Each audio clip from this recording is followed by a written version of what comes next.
Welcome to the Small Biz 101 podcast, a show for big dreamers who want to start or grow their small businesses. And now, your host, long-term small business owner and strategic business coach, Connie Weitzel. Hello, and welcome to the first episode of the Small Biz 101 podcast. I am so fired up to have you here with me. I started this podcast because we are at such a huge time for entrepreneurialism and small business development. With new technologies, with changes in the employment environment, with new opportunities to create businesses without a tremendous amount of financing needed. All of these, and for so many more reasons, they all make the timing perfect for starting your own new business. As a business coach, I work every day helping small business owners get up and running. I work with existing business owners, helping them create more success, more profitability in their work. Up until now, I have only shared my business creation and growth expertise with my clients one-on-one. I am using this podcast to share my work so that others may benefit and create or grow the small businesses of their dreams. Also, I have been a small business owner myself since 2000. That's when I started up my first business as a human resources consultant. I continue to do that work today while also having expanded into a business planning and business coaching practice in 2011. I'm sharing this with you because I want you to know that I understand what it's like to start up, what it's like to grow a small business. I have faced many of the same challenges that you may be experiencing. I've had the same questions. I've learned through practical experience along the way what works and what doesn't.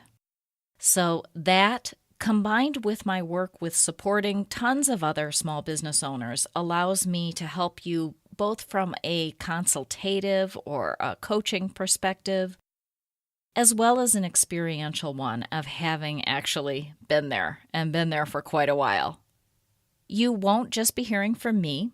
While some of these podcasts will be topic-based and led by me, I will also be including interviews with other experts to help you along the way, and with other small business owners who will be sharing their own stories, their own experiences with us. As we go through these topics, I would love to hear from you about your ideas, about your concerns, where you may be hung up in the business creation or the business growth process. You may reach me through the podcast website. That is smallbiz101podcast.com. I promise you, I will address your questions. I will help you with what you may be struggling with. And I'll also share your own small business success stories with our audience through this podcast. So please don't be shy.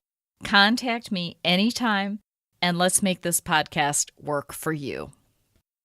In my work, I often hear people say that they want to work for themselves, but they just don't know what type of business to start.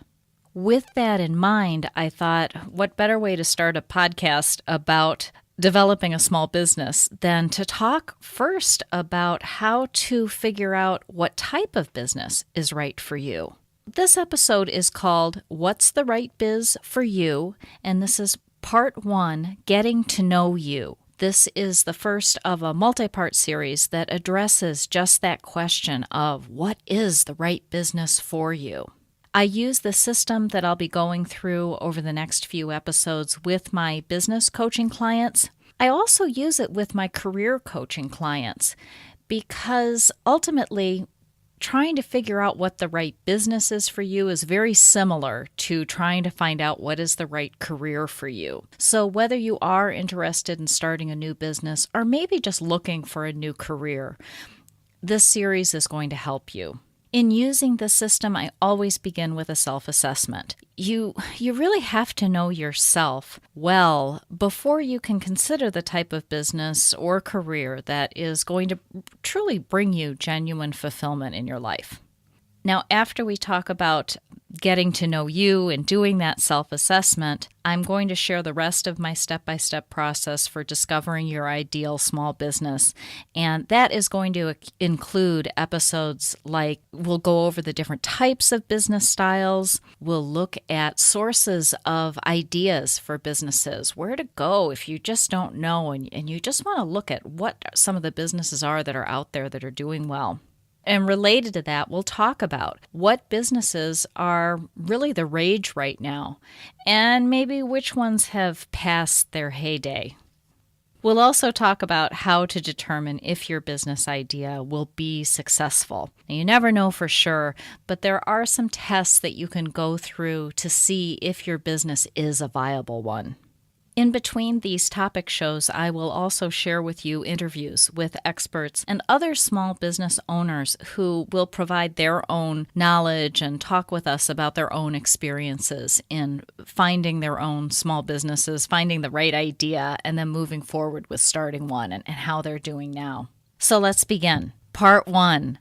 Who are you and what are you amazing at? We're going to go through 4 aspects. The first one discusses your skills and knowledge. We'll also talk about your strengths. You really can't talk about what's the ideal small business for you if we don't talk about what you really enjoy, your passions, or maybe your curiosities. And then finally, we'll look at your vision for work or for professional success. All right, so beginning with your skills and knowledge. My friend and mentor, Pamela Slim, you may know her as the author of Escape from Cubicle Nation or Body of Work, which, by the way, are 2 fantastic books if you're looking at starting your own business. And I'll put the links to those books in the show notes if you'd like to look at those a little bit more closely. Anyway, Pam, in her latest book, Body of Work, talks about how all of the roles, including the jobs that we've held throughout our entire lives, no matter how seemingly low level or minuscule, all these roles and what we've learned through them, both good and bad, combined to become what she calls our body of work, hence the title of her last book. So to work through this process, let's start out by taking a moment and thinking about your first job. May have been quite a while ago, but think about your first job and what you learned from it. To give you an example, for me, my first job was as a cashier at the Jewel grocery store in Libertyville, Illinois. For those of you from that area, you know it's called the Jewel, not just Jewel grocery store. Well, that store had just opened up in Libertyville, and I was 15 years old. I wanted a job. I actually fibbed about my age because you had to be 16 at the time. Evidently, their background checks weren't as great as they probably are now. But regardless, my first job was as a grocery cashier. So when I think about that, what did I learn from that job as a 15-year-old and a grocery cashier? Well, I actually learned quite a bit. I learned about how to operate a register. Those things were kind of fun. I also learned about customer service, how to deal with lots of people. Think about when you go to the store and there's a long line, or people are just in a bad mood, or things don't quite go the way they'd like them to. Customer service and learning how to satisfy people and work well with them is a huge part of that job, a big skill to develop. And I tell you what, going in at 15, I knew nothing about customer service, and I learned quite a bit. Also, problem solving. All right, back at that time, I'm really giving away my age here, but scanners that we see now at the grocery store, they were there, but they were very new.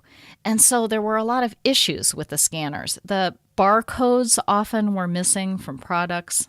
So we had to spend a lot of time figuring out prices. For me, figuring out what all those different types of fruits and vegetables were, that was a huge challenge for me. I had to become a problem solver there. I mean, think about it. Think about the produce section now. And at 15, I can tell you, I had absolutely no idea what jicama was. I can hardly recognize it now. But as you can imagine, again, getting back to the scanner issue, the scanners, the barcodes, there were problems that had to be solved along the way when things went wrong. So you get the idea.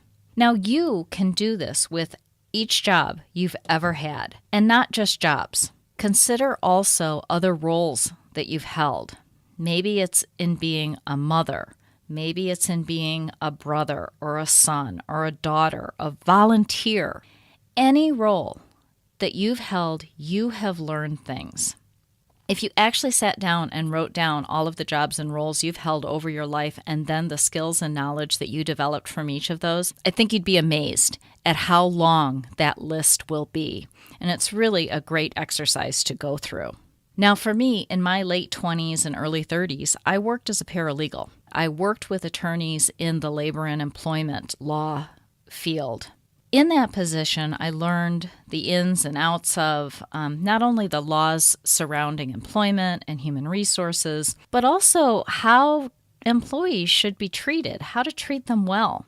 Now, at that same time, in my early 30s, I also held the role of student. I went back to school to get my MBA with a human resources emphasis because that seemed to work quite well with the work that I was doing at the time.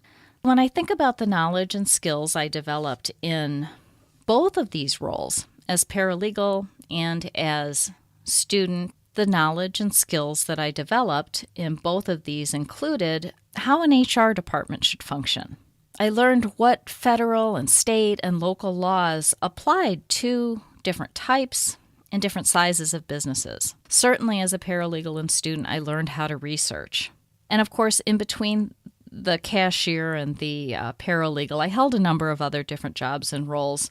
Eventually, my point is I combined the skills and knowledge that I developed from all of those roles and those skills and the knowledge that I most enjoyed working with to start a human resources consulting firm in 2000. I still have that consulting firm now. And if you think about that, I not only used the obvious skills from my paralegal position and MBA work, you can see how those relate to HR consulting, but I was also able to use those skills going all the way back to when I was young.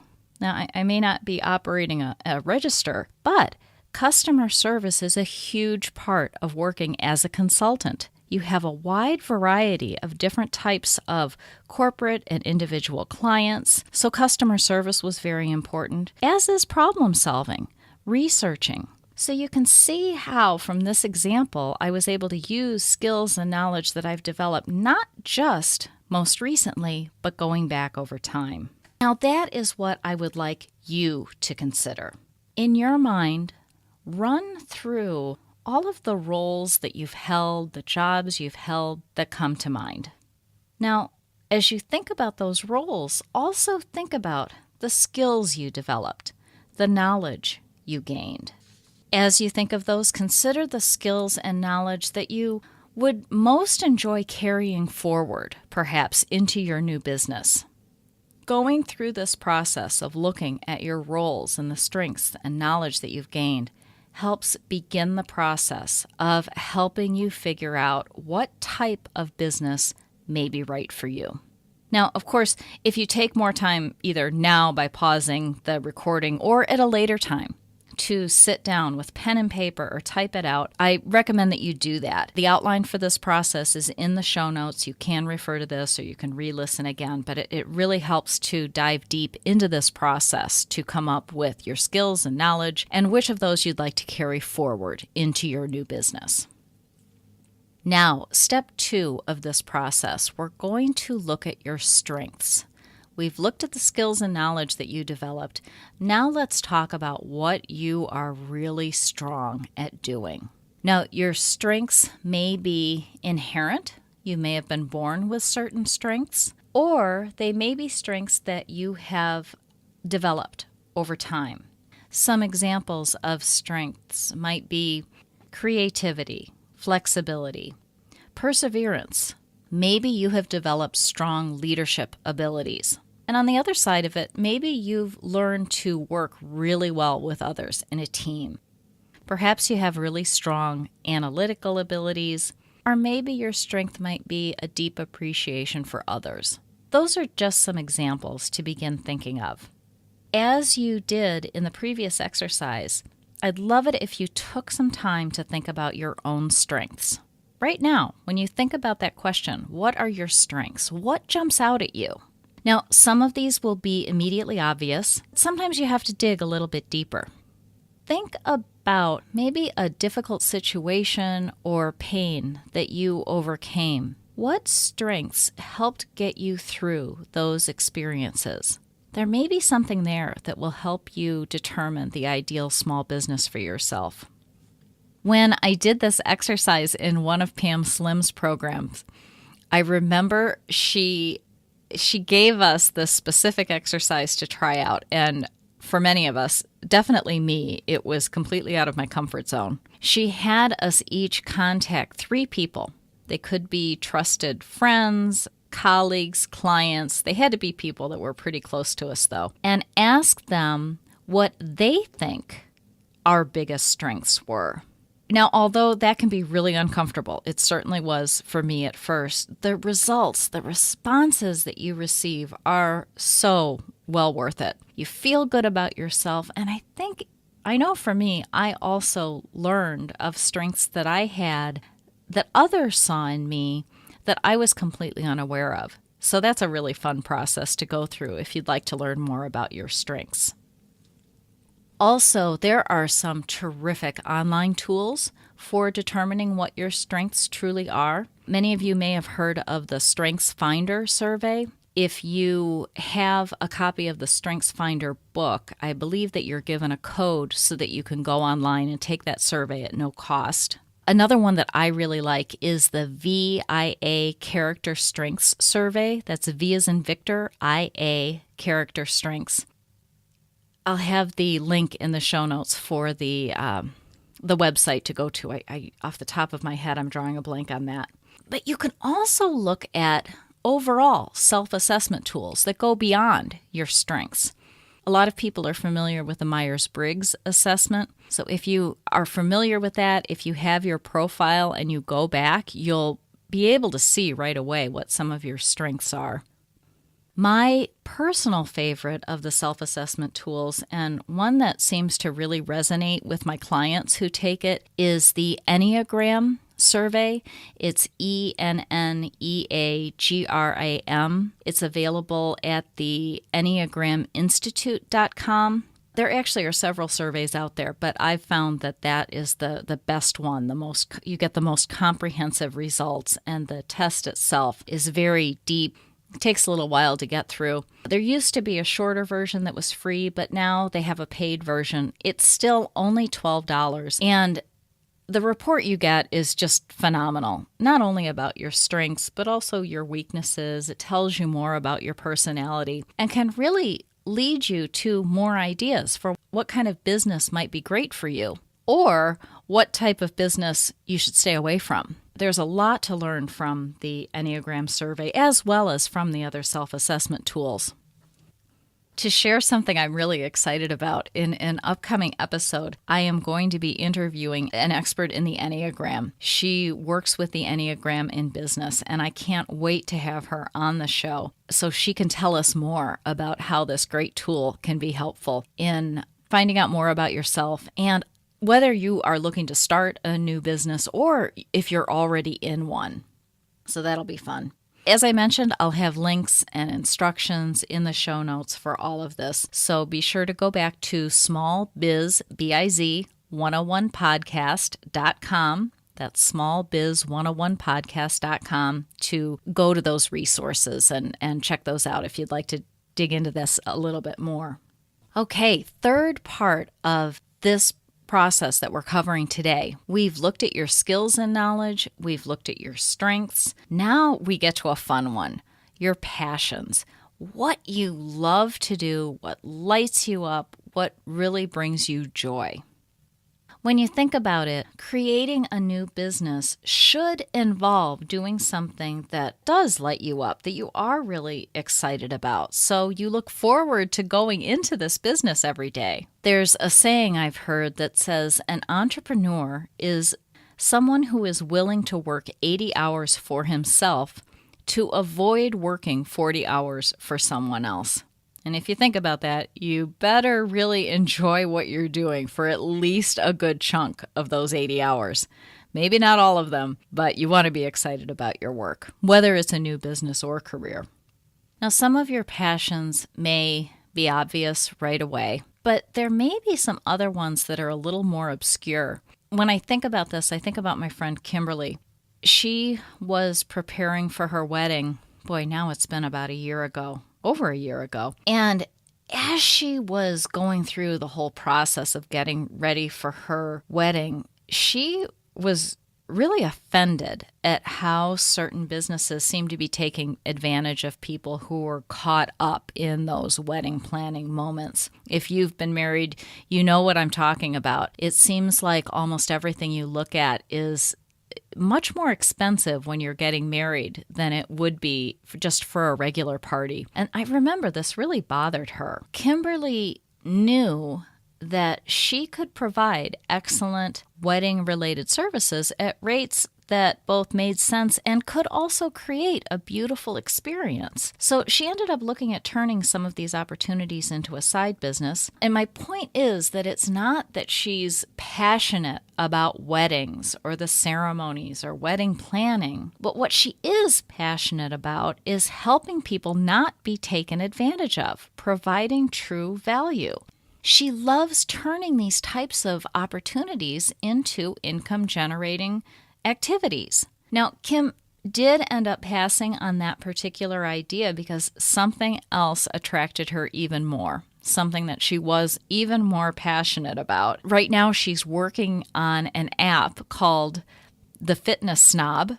Keep an eye out for it. It hasn't launched yet, but I think it's coming out pretty soon. This app helps people find great exercise classes in their area or in an area that they're visiting. It's kind of like a Yelp, but for exercise classes, for fitness, from what I understand. Kimberly is working on developing her business from this app. She loves to work out, and she loves fitness classes more than anyone I know, especially me. That's not my passion at all, but it is hers. So this type of business is perfect for her. She is living her passion. In her situation, I've given you a couple of examples. One where a passion fits perfectly with a new business, but another where the passion may not be so obvious, and that's where she was considering the wedding planning services business. If you find yourself stuck on this, maybe either feel like the passions that you have just really don't carry over into business, or you don't want them to. Often we like to work so that we can really enjoy our passions with our income and the time that we create outside of work. Maybe that's the case for you, or maybe you're just having trouble coming up with what you're really passionate about. That's okay. Sometimes I think people put a little bit too much emphasis on passions when it comes to work. I recently read a book by Elizabeth Gilbert called Big Magic, and she offered a really interesting perspective to this. She's not a big fan of following your passions. What she recommends is following your curiosity, looking at what you're curious about and looking into that, researching that. How about you? What do you find yourself curious about lately? What sounds interesting to do more research in that may lead you to a business idea? Whether it be your passion or your curiosity, you'll want to consider that when you're thinking about coming up with your small business idea. Now for the last, but certainly not least, of the elements of you that you want to incorporate into your small business. The last part is considering your own vision for work success. Not all of us want to be a multimillionaire. Not all of us feel like money is the ultimate measure of our success.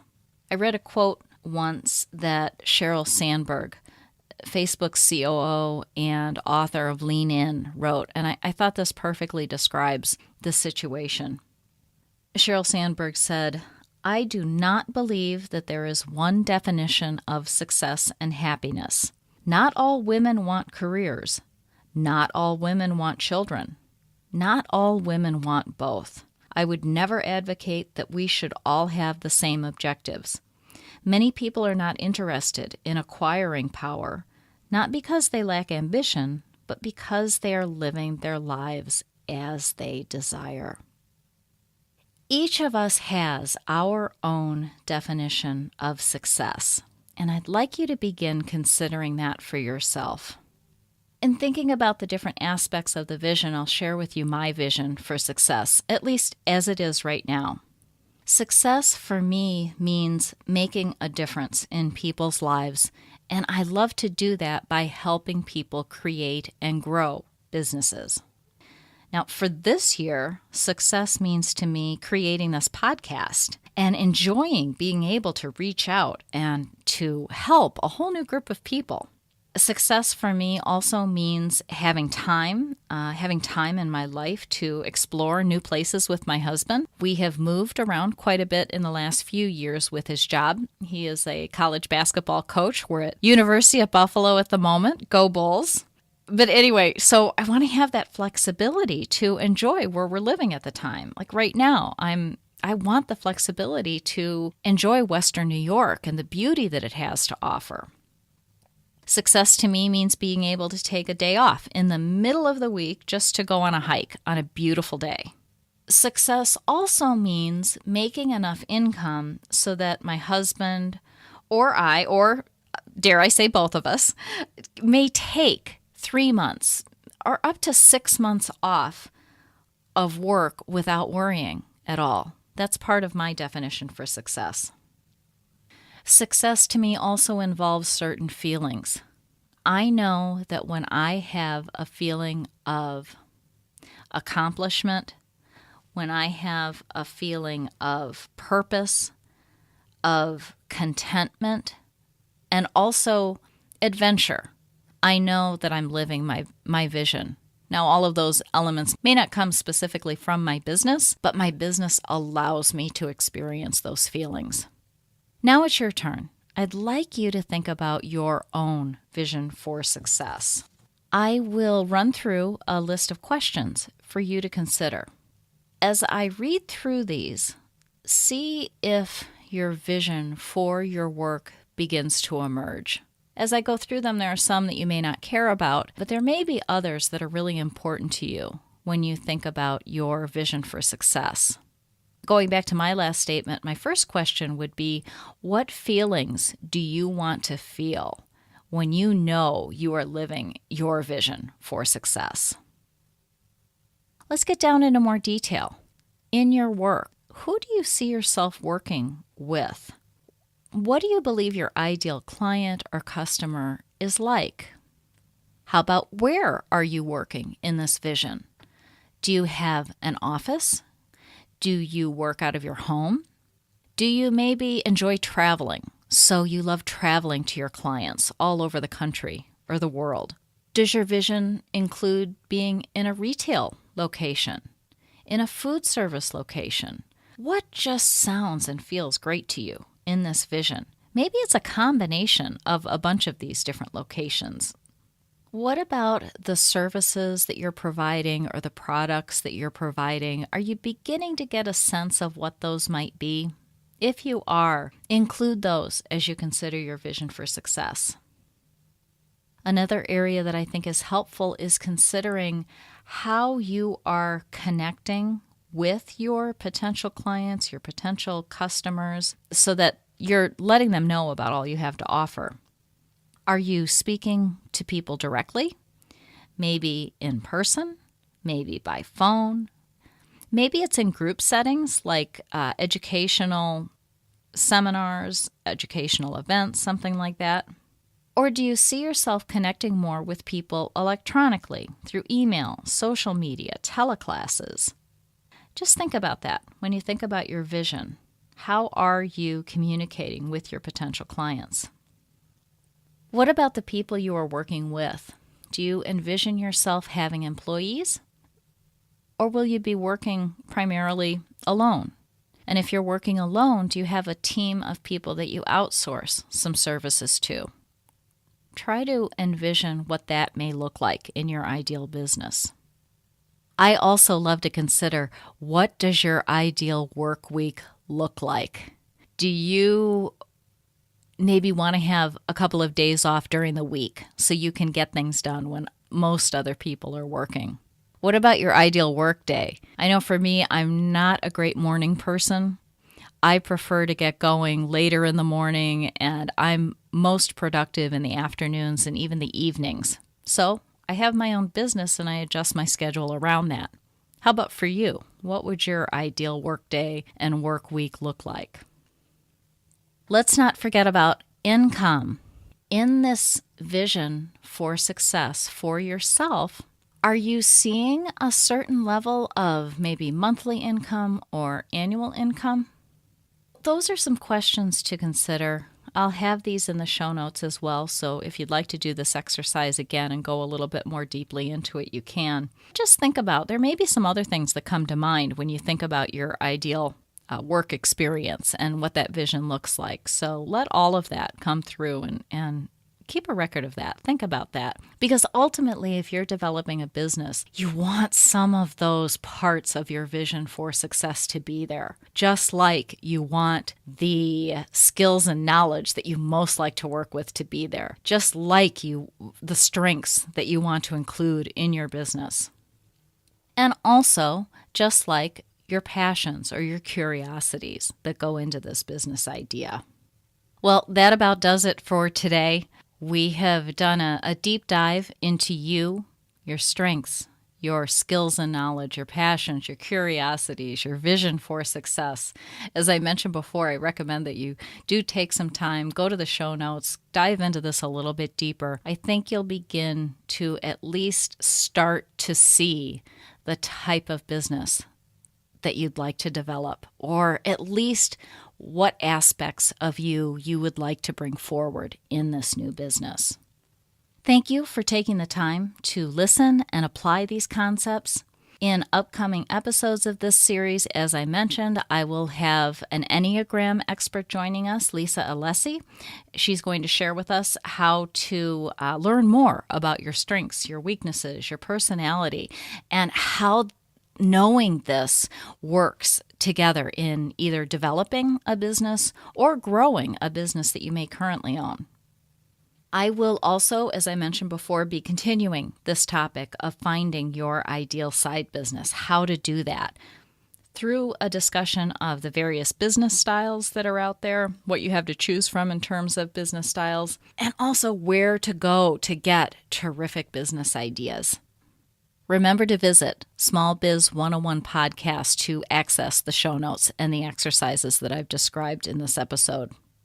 I hope you've enjoyed this episode of Small Biz 101 Podcast, the show for big dreamers about small business.